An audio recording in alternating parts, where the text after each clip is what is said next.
কাঁঠালের দিনে যদি কাঁঠাল বিচি ভাজা না খাই তাহলে বলো তো কেমনটা হয়। ঠিকই বলেছ, কাঁঠালের দিনে কাঁঠাল বিচি খেতে এত ভালো লাগে যে বরকে বলেছি কাঁঠাল এনে দিও, কিন্তু বর কি, বর তো আর কথা শুনেনি, কাঁঠালও আনেনি। বাড়িওয়ালাদের গাছের কাঁঠাল ছিল, সেখান থেকে একটা কাঁঠাল পড়েছিল গাছ থেকে, সেই কাঁঠাল বিচিগুলোই আমি ভেজেছি। দেখতেই পাচ্ছ, বেশ কাঁচামরিচ দিয়ে ঘুপুস ঘুপুস করে গরম গরম ভাত খাচ্ছি। বেশ ভালো ছিল কাঁঠাল বিচিগুলো, বড় বড়, বেশি কিছু না। কাঁঠালগুলো ভালো করে বিচিগুলো নিংড়ে নিয়ে ধুয়ে ভালো করে রোদ্রে শুকিয়েছিলাম। শুকানো হয়ে গেলে পিস পিস করে কেটেছি, যতটা পাতলা করে কাটা যায়।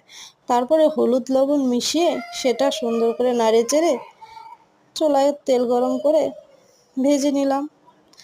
জালটা কিন্তু হালকা আঁচে থাকতে হবে, কারণ পুড়ে যেতে পারে, ক্রিস্পি হবে না। তাই ধীরে ধীরে ভাজতে হবে যতক্ষণ পর্যন্ত ক্রিস্পি না হয়। দেখতেই পাচ্ছ ভাজা হয়ে গেল, আমার ভাতও খাওয়া শুরু হয়ে গেল। বিশ্বাস করবে না, 1 প্লেট ভাত আমি এই ভাজা দিয়ে খেয়েছি, এতটা ভালো লেগেছে।